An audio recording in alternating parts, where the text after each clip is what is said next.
IHSG ini belakangan beberapa minggu terakhir ini cukup menguat, tapi belum bisa dibilang reversal juga ya. Ya.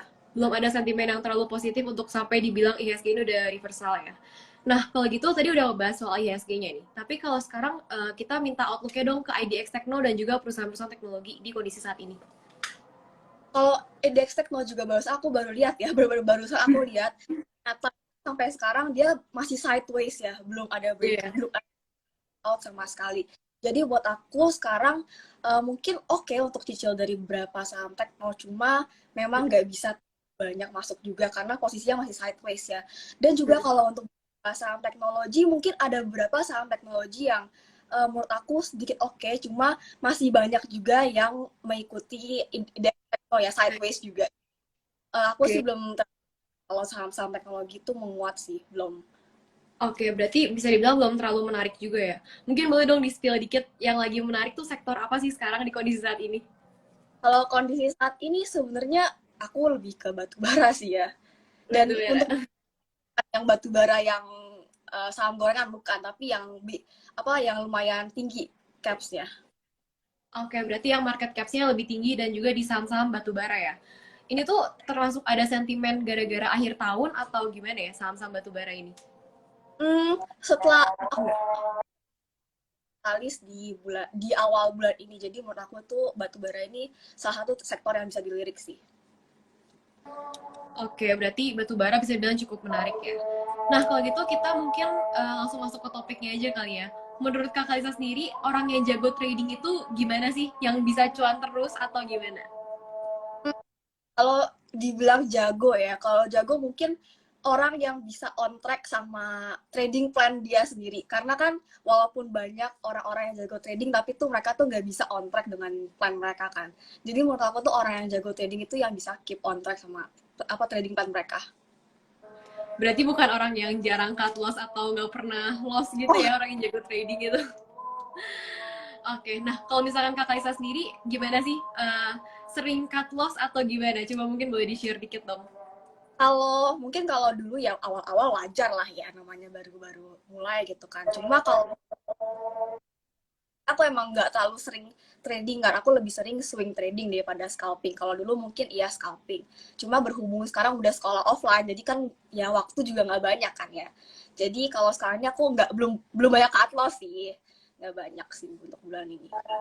Nah, gimana sih caranya supaya bisa konsisten gitu? Kayak mungkin sebagai seorang trader, apalagi kan ngeliatin pergerakan harga terus nih, mungkin siap tiap kali sahamnya turun, mungkin panik terus jadi panic selling, padahal masih bisa cuan itu masih bisa jadi potensi untuk kita serok lagi. Itu gimana sih cara kita manage psikologinya itu supaya bisa lebih konsisten? Kalau untuk lebih konsisten tuh ya itu tergantung ke mindset diri kita masing-masing ya.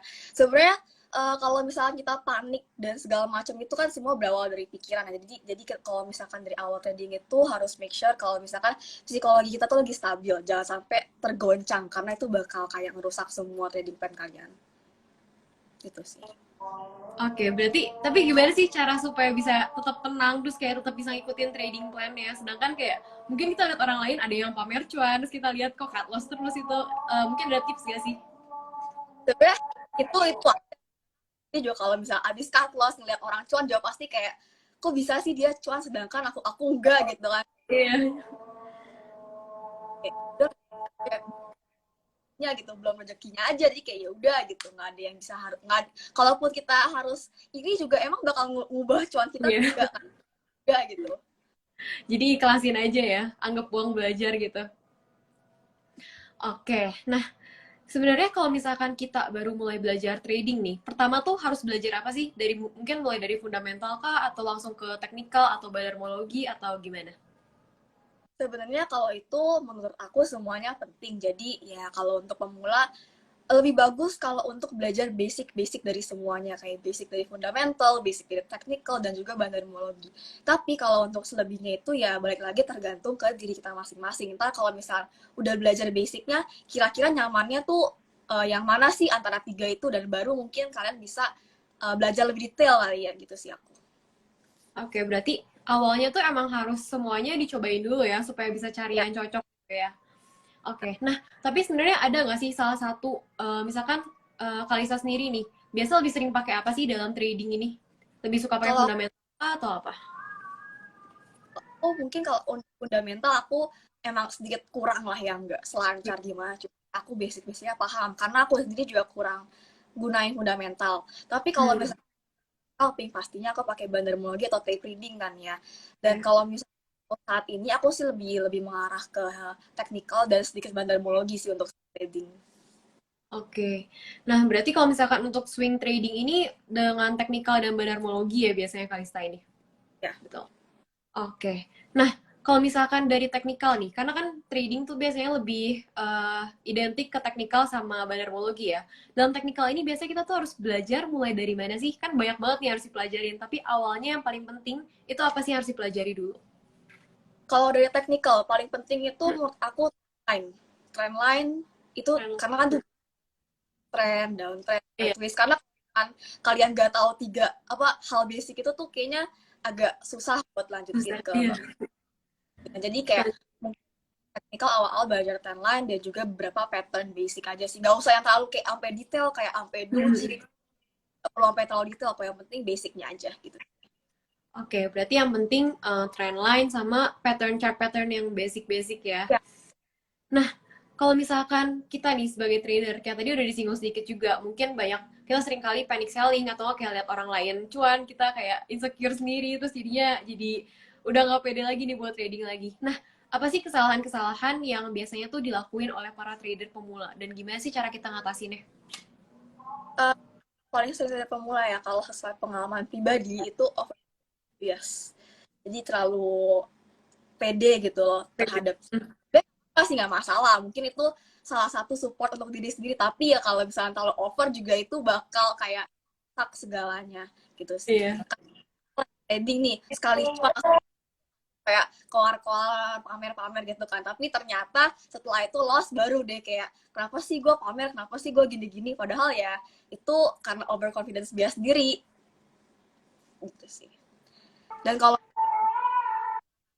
kalau untuk mengatasinya cuma ya kayak mungkin kurang-kurangin over PD kali ya, cukup apa ya, dibatasin dengan skill diri sendiri aja, jangan terlalu berlebihan gitu sih. Oke, berarti terlalu pede juga nggak bagus ya dalam trading ini karena malahan jadi denial nggak sih kalau misalkan udah loss tapi masih bagus sahamnya terus jadi padahal bisa loss lebih dalam lagi gitu ya. Nah, sebenarnya kalau misalkan orangnya ini invest lebih kalau misalkan orangnya itu lebih maunya ke investasi nih yang jangka panjang. Sebenarnya ada tips nggak sih dari Kalisa sendiri? Kan kalau trading tadi udah dikasih ya tipsnya. Nah, kalau untuk ke investasi ini gimana sih? Mungkin ini nggak ngomongin soal saham doang kali ya, nggak apa aku ngomong Iya, reksadana kan ya. Jadi iya kalau itu. misalnya kalau investasi itu instrumennya mungkin lebih yang resikonya lebih rendah itu lebih sedikit dibanding kalau trading kan. Di forex itu bisa, di kripto juga bisa, cuma kalau investasi itu nggak semua orang bisa trade apa bisa apa ya bisa sesuaiin resiko mereka di instrumen tersebut. Jadi kalau misalnya untuk investasi itu aku lebih saranin buat kalau untuk pemula saranin di reksadana sih Ada. investasinya. Jadi pokoknya tuh kan nggak terlalu tinggi kan ya. Iya, Terus juga setuju. DPU, ada DPS, dan juga masih banyak lagi kan. Jadi ya menurut Ya. aku itu stabil sih buat pemula ya investasi. Oke, berarti bisa dimulai dari reksadana ya, karena itu apa banyak pilihannya juga dan lebih low risk juga. Nah, mungkin kalau Kaisa sendiri nih, aku mau nanya-nanya dikit nih. Kalau tradingnya tuh di mana aja sih? Nggak di saham doang atau di saham doang kah atau ada di instrumen lain juga? Kalau aku untuk trading aku ada di saham, ada di kripto, dan kalau untuk investasi aku paling banyak di reksadana dan juga di obligasi. Cuma kalau untuk ke depan aku lagi rencana belajar forex sih. Oke. Nah, kalau misalkan antara kripto dan juga saham, lebih prefer yang mana sih? Kan kalau kripto tuh lebih nggak ada batasnya ya, lebih volatile gitu. Nah, itu gimana sih cara belajar ini? Kalau aku disuruh milih, sebenarnya aku tetap pilih saham kali ya. Mungkin Lebih emang bisa. base aku lebih arah saham, cuma karena waktu itu kripto kan sempat ngetren kan.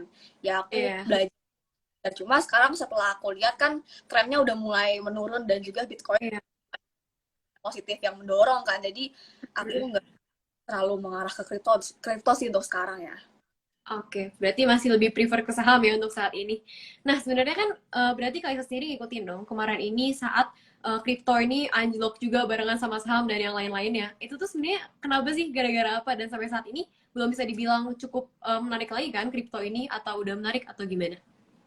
Banyak ya sentimen yang nge-push kripto itu.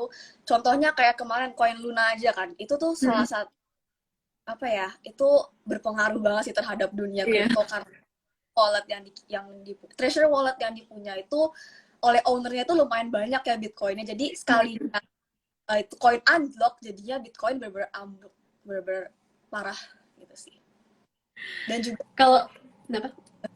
ya itu juga berpengaruh sih untuk kripto. Iya. Oke. Nah, oke, mungkin kita lihat dulu ada pertanyaan dari orang-orang ya, dari penonton. Nah, hmm, tadi di atas tuh ada yang nanya di rekomen.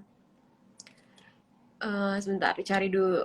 Kalau nggak salah dia tuh nanya soal gimana sih cara jadi jago trading. Mungkin dia kayak kasih tips-tips dikit dong supaya lebih bisa lancar di dalam trading gitu. Sebenarnya jago trading itu mau misalkan nih ya, aku bukan yang mau underestimate, tapi kalau misalnya memang baru awal mulai itu memang nggak instan jago. Tapi memang kalau kita untuk aku sendiri juga belum jago, belum sejago apa. Cuma ya kalau yang ngerti, cuma ya nggak sejago gimana gitu, nggak sejago kok OMY dan lain-lain gitu, belum ya belum. Cuma ya kalau misalkan untuk lebih bisa kali ya, lebih bisa itu butuh waktu, takes time, kayak butuh waktu mungkin sekitar beberapa bulan itu. Jadi tuh kalau misalnya trading itu lebih mengarah ke jam jam terbang menurut aku Oke. gitu sih. Kalau Kaisa sendiri, boleh nggak sih sharing sedikit mulai belajar trading dan mulai belajar kenal dunia saham itu dari kapan sih? Aku kenal dari dunia saham itu waktu awal market crash di tahun 2020, waktu Maret, kalau salah waktu. Dan itu tuh baru. Sorry, suaranya kayaknya hilang deh. Oh bentar ya, Oke, ini udah muncul sih. udah. Udah. Ah. Oke. Jadi tadi sampai itu ya, jadi aku tuh waktu bulan Maret 2020, Mm-mm. kalau misalnya soal aku bilang ya, soalnya aku juga kurang ini. Jadi kalau waktu itu aku di bulan Maret 2020 itu market crash ya. Itu waktu awal banget aku baru masuk Iya. saham, dan aku ingat banget itu aku masuk saham Antam. Itu kan benar-benar turunnya jauh kan. Jadinya setelah itu Iya, aku betul. cut loss itu aku langsung kayak aduh kayaknya nggak bisa di saham deh. Jadi aku istirahat sampai bulan Agustus. Sampai bulan Agustus Mm-mm. kan udah, walaupun belum rebound setinggi apa tapi udah ada sedikit rebound kan. Naik. Jadi Iya. belajar lagi, aku baca buku lebih kayak buku-buku yang mungkin lebih detail kali ya, terus juga aku ikut Mm-mm. webinar sih. Dan baru sampai sekarang ini aku waktu tahun lalu di bulan awal gitu aku baru belajar bandarmologi. Oke, berarti awal mulai belajar kenal saham tuh awal-awal COVID ya, awal 2020 itu. Kayaknya semua orang masuk di itu ya, terus banyak yang Ya masuk di Antam juga. Senasib nih. lagi viral-viral waktu itu ya. Iya, betul. Nah, oh ya buat teman-teman semua kalau ada yang mau nanya, boleh banget ya langsung aja drop questionnya. Nah, mungkin boleh sharing-sharing dikit lagi dong, gimana sih kayak cara, kan sempat cut loss juga nih katanya awal-awal, dan sempat berhenti juga nih sampai bulan Agustus. Itu gimana sih caranya munculin niat lagi? Apalagi kan kalau misalkan udah cut loss, biasanya udah males kan ya, kayak aduh uangnya sayang, malah jadi cut loss. Itu gimana sih cara munculin niatnya lagi? Kalau untuk munculin niatnya sebenarnya itu awalnya bukan karena diri aku sendiri, tapi karena aku kan lagi scroll TikTok tuh ya, terus kayak Hmm. ada aja yang muncul soal hal aku kayak aduh apa belajar lagi ya. Jadinya gara-gara itu aku tuh nggak langsung ikut kelas gitu, tapi aku kayak aku kan scroll TikTok, aku jadi ngeliat kayak Iya. new words, kata-kata baru yang belum aku pelajari. Jadinya kayak aku di Hmm. situ tuh belajar dulu. Jadi kayak setelah aku lebih paham daripada sebelumnya, baru di situ aku kayak Hmm. decide buat kelas dan juga mulai trading lagi gitu. Oke, berarti mulai dari kepo ya, karena banyak Ya, hal-hal yang baru baru baru tahu gitu, baru lihat lagi. Nah, ini mungkin ada yang nanya dulu nih. Awal mula belajar bandarmologi itu dari mana, Kal? kalau awal belajar bandarmologi tuh aku ada dari bukunya Bandarmologi versus Technical, itu aku belajar dari situ. Dan aku sempat ikut beberapa kelas juga, jangan sebutin lah ya soalnya lagi itu, jadi aku nggak sebut apa. Cuma waktu itu aku sempat kelas, jadi itu lumayan menambah wawasan juga, apa ya, pandangan gitu terhadap bandarmologi. Dan setelah itu aku juga belajar dari bukunya Mas Bukti. itu sih. Oke. Oke. Soal bandarmologi ya itu. Nih, ini ada yang nanya lagi. Kalau misalkan tips investasi yang moderat tinggi dong, mungkin yang high risk ya maksudnya. Kalau investasi high risk ya, itu di saham sih. Hmm, Kalau bisa. kurang nyaranin buat investasi, mungkin kalau oke, kalau misalkan investasi aku kayak lebih prefer ke saham gitu sih. Oke. Nah, ini ada yang nanya lagi nih. Menurut Kalista gimana sih cara TP yang bener? Soalnya kalau TP biasa naik lagi. Dan kalau nggak TP malah bisa jadi gacuan atau malah rugi. Hmm. Sebenarnya kalau itu kan pentingnya trading plan dari awal. Jadi kalau misalkan kita udah targetin target take profit itu di harga sekian dan misalnya udah nyentuh ya udah take profit. Kalau misalkan naik ya setidaknya kan udah kena target kalian Iya. dan nggak sesuai sama target kalian ya nggak apa-apa, masih ada banyak saham kok, nggak cuma satu saham di indeks Iya. Indonesia. Nah, Masih bisa cuan dari saham yang lain juga ya, nggak perlu nyesel. Nah, ini ada yang nanya lagi nih dari question. Gimana sih cara kita memanage psikologi agar gak cepet copet atau serakah nunggu return tinggi-tingginya? Mungkin mirip-mirip kayak yang tadi ya. Tapi gimana nah sih supaya gak greedy gitu? kalau nggak greedy, kalau aku ya ini sebenarnya mungkin agak rapin, cuma aku di saat itu kayak maksain diri sendiri aja. Aku maksain kayak kalau misalkan di saat itu aku harus take profit ya aku paksa aku take profit. Jadi kalau misalkan udah saatnya take profit ya aku jual gitu loh, nggak bisa aku Hmm. diemin. Yo kadang aku greget sendiri sih, Iya. jadi aku take profit. Kadang kan lihat udah take profit, sahamnya masih naik lagi, itu nyesek banget sih lumayan. Walaupun masih cuan ya. Nah, ini ada yang nanya lagi. Hmm, wait. Nah, ini ada yang nanya lagi nih. Gimana sih cara kita maksimalin profit di dalam trading kita? Maksimalin profit ya, itu Mm-mm. tergantung dari sahamnya dan juga tergantung sama analisa ya. Dan kita harus tentuin target juga sih yang kayak aku bilang tadi, kurang lebih mirip-mirip lah. Ya, berarti tetap jawabannya tetap trading plan dari awal ya. Itu harus stick to trading plan-nya. Nah, ini ada yang nanya lagi nih. Kakak Ista, gimana sih cara milih saham yang bagus? Hmm, Mungkin apalagi buat trading nih. Kira-kira apa sih indikator yang bilang, bisa ngasih tahu kalau sahamnya itu kira-kira oke nih atau nggak kayak sahamnya ternyata cuma gorengan doang dan mungkin banyak fake beatnya dan lain-lain. kalau untuk saham-saham yang capsnya lumayan tinggi itu biasa kita tergantung sama sentimen global ya, Hmm. tergantung di makro juga. Cuma kalau untuk saham-saham yang gorengan gitu, itu mungkin masih bisa diakalin dengan berita-berita yang ada yang lokal ya, yang Hmm. di Indonesia. Cuma kalau misalkan berita doang tuh emang nggak bisa. Jadi kita harus Ya, sebenarnya tahu siapa yang ada dalam itu gitu sih. Jadi sih mungkin gampangnya bandarmologi sih. bandarmologi ya. Bandarmologi juga penting ya berarti. Apalagi buat di saham-saham yang gorengan. Nah, Ya, mungkin aku mau nanya lagi nih. Kan karena sekarang ini kondisi makronya bisa dibilang masih lumayan gak jelas gitu ya. Dan juga masih belum ada sentimen positif apalagi buat IHSG kita. Nah, sebenarnya ada nggak sih tips atau kayak dari Kalisa sendiri ini biasa bikin trading plan-nya tuh gimana sih di kondisi yang gak jelas kayak gini? kalau untuk kondisi yang kurang jelas saat ini ya pasti saham-saham juga nggak mungkin ada yang naik sampai arah, tapi kan nggak banyak lah. Iya, Kalau jarang. sentimen saat ini mungkin masih lebih banyak. Cuma kalau sekarang ini mungkin banyaknya saham-saham yang IPO gitu kan.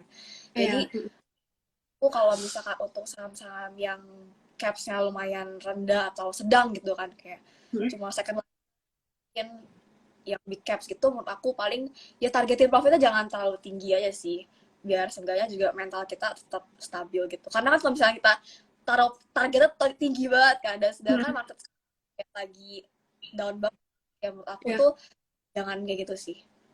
Oke, sebenarnya kalau di kondisi yang lagi kayak gini, sebenarnya tuh dari Kalisa sendiri nih, lebih suka saham-saham yang punya market cap besar atau justru saham-saham yang market capnya kecil nih?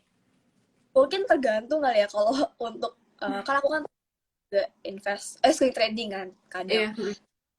Untuk swing trading mungkin aku lebih suka yang saat ini sih aku lagi tertarik sama saham-saham yang big caps-nya nggak terlalu besar dan juga nggak terlalu kecil sih. Cuma kalau untuk mungkin aku lagi pengen scalping itu pasti ngelihatnya yang kecil kan. Iya. Oke, berarti untuk swing trade lebih suka yang second liner ya mungkin Ya, saham-sahamnya. Oke. Ini ada yang nanya lagi nih dari Nicholas. Seberapa penting sih bandarmologi di dalam trading kita? Kalau jadi itu bandarmologi itu mungkin gimana ya ngomongnya? Kayak kayak ngasih tahu kita siapa sih AI dalam saham itu. Karena kalau misalnya kita tahu siapa yang ada dalam saham itu, kita bakal kayak kan kayak contoh kita tahu nih ini orang tuh punya pengaruh besar sama saham. Jadi kalau misalnya tahu bandarmologi dan kita tahu siapa aja yang dalam situ, otomatis kita bakal kayak ikut kali ya. Jadi bakal gitu sih. Iya, iya. Lebih Ya, pede gitu ya. Karena kita tahu ya orang yang dalam itu siapa. Nih. Oh, ada yang nanya lagi nih. Kaisa pernah nggak sih mau cut loss tapi malah ARB berjilid? itu pernah. Dan itu baru berapa? Itu waktu itu aku baru kena fake bid. Jadi waktu itu bidnya kan memang lumayan tebal. Jadi aku pikir, oh yaudah deh aku tunggu harga segini aja mungkin kejual. Dan tiba-tiba tuh air bid. Jadi nggak sempat, cuma setengah-setengah doang yang kejual. Nah, kalau kayak gitu gimana sih? Karena aku sendiri juga pernah ngalamin tuh kayak gitu. Kita lihat bidnya masih tebal banget, terus kira masih bisa kejual, tiba-tiba ARB. Itu gimana sih cara ngatasinnya? Kayak ada nggak sih indikator yang bisa nunjukin kalau itu tuh sebenarnya fake bid gitu, supaya kita bisa kehindar dari yang hal-hal kayak gitu tadi. Sebenarnya ciri-ciri di fake bid tuh banyak ya. Kayak contohnya kalau misalnya bid tebal itu tuh apalagi kalau bidnya itu tuh angkanya tuh similar semua, kayak mirip-mirip semua. Kayak misalkan 20.000 lot, terus bawahnya juga 20.000 lot koma sekian. Itu kan kayak mencurigakan. Jadi itu better Iya, iya. dihindari. Dan tiba-tiba itu kadang itu tiba-tiba pindah, bukan pindah, tapi kayak overnya itu tiba-tiba jadi lebih banyak daripada bidnya dalam waktu yang sebentar gitu. Jadi itu sih trik-trik bandar buat kayak masang dulu di bid dan tiba-tiba dicabut dan dipindahin ke over untuk gitu sih. Iya. Berarti lihat dari mirip-mirip ya bidnya, terus tiba-tiba pindah ke over gitu ya. Nah, Semoga nggak ada yang kena ARB iya. berjilid-jilid lagi ya, kena fake bid. Ini ada yang nanya lagi nih, tipe trade saham yang bagus untuk pemula itu swing atau scalping sih? Kayaknya swing sih ya. Ya, itu jawaban. Kalau scalping itu untuk mungkin yang risk profile-nya udah lumayan ini sih. Iya. Dan butuh jam terbang yang lumayan banyak juga ya kalau untuk scalping ini. Karena mainnya cepet banget, bisa hitungan menit bahkan. Nah, mungkin kita bahas soal scalping sedikit nih.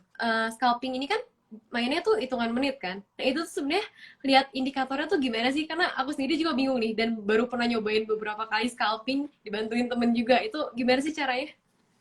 Kalau scalping untuk saat ini sih sebenarnya aku juga belum yang terlalu sampai jago banget. Aku juga masih kan jadi tuh kalau awal-awal dulu tuh aku masih bisa mengandalkan kayak broker summary dan juga running foreign dan domestik. Sekarang kan udah nggak lagi kan ya.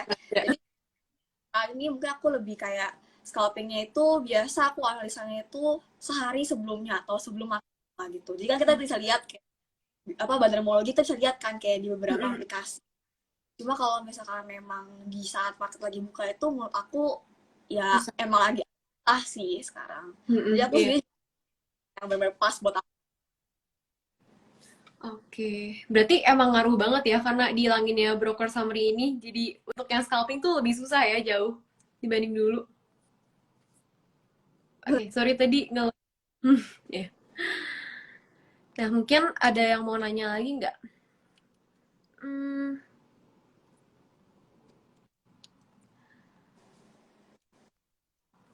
mungkin untuk penutup nih, Kalisa boleh nggak sih kasih apa ya closing statement buat teman-teman semua yang lagi belajar trading atau mungkin baru mulai kenal saham nih di kondisi yang bisa dibilang sekarang ini lagi kurang bagus. Mungkin butuh banyak motivasi juga nih buat yang baru belajar. Mungkin kaget lihat Buat yang marketnya kayak gini. sebenarnya buat yang baru belajar tetap semangat aja. Memang market tuh kejam sebenarnya nggak. Kadang tuh nggak ekspektasi kalian cuma ya bisa apa coba bisa jalanin gitu kan. Jadi kayak ya udah nikmatin aja prosesnya selagi kalian bisa gitu sih.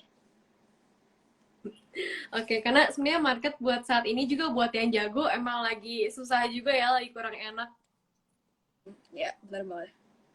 Nah, ini ada yang, oh ini bagi banyak lagi ya masuk di pertanyaannya. Pernah nggak sih dapat info kalau saham ini tuh mau dinaikin tapi ternyata malah itu kayak bohongan gitu dan akhirnya malah boncos? uh itu tuh sering Pernah banyak banget. ya kalau aku bukannya menjelekkan pihak manapun, cuma memang kalian dengar kayak target saham ini tuh segini, misalkan harga masih 100 dan tiba itu udah 700 dan sampai sekian tuh tinggi banget kan. Dan kalau dia tuh hati-hati karena biasanya itu di harga-harga segitu tuh contoh misalkan aku bilang ke Rachel gitu kan, saham ini 700 nih, dan ternyata tuh aku nipu dia karena aku mau jual di Iya. harga 700, ada yang barang aku gitu sih. Dan ini hati-hati aja kalau ada yang ngomong gitu. Iya, karena di market itu nggak semua orang pengen kita cuan bareng-bareng ya. Banyak juga yang mau Bener. saling jalan. Karena banyak juga yang nyangkut gitu. Nggak semua orang tuh baik kalau di market. Nih ada yang nanya lagi nih, Kak pernah nggak sih pas mau beli lagi naik-naiknya, terus pas beli malah turun banget, dan udah berbulan-bulan loss, akhirnya cut loss, terus terbang lagi sahamnya? Pernah Ya, sih. itu pasti safety. Ya, Makanya itu kalau misalkan udah, ya itu kan trading plan kan harus ada batasan untuk cut loss ya. Jadi kalau misalnya ya. memang udah di angka cut loss kalian ya better cut loss. Jadi kalau misalnya memang dia nyentuh ke harga terendahnya lagi, kalian bisa beli lagi, dan nanti itu kan untuk bulan berapa mereka bakal naik kan. Jadi kayak itu peluang sih cut loss. Oke, berarti mungkin untuk sum up sedikit dari live kali ini, trading plan itu penting banget dan kita tuh nggak bisa ngikut-ngikutin trading plan orang lain ya. Kita harus punya trading plan sendiri dan nggak boleh terlalu pede juga, tapi nggak boleh juga kita nggak terlalu nggak pede sama trading plan. Kita harus tetap belajar terus dan tetap ikutin trading plan yang kita punya dari awal. Mungkin itu aja, Kalista, karena waktunya juga udah habis untuk hari ini. Thank you so much untuk sharing-sharingnya. See you. Aku end. Bye. Bye.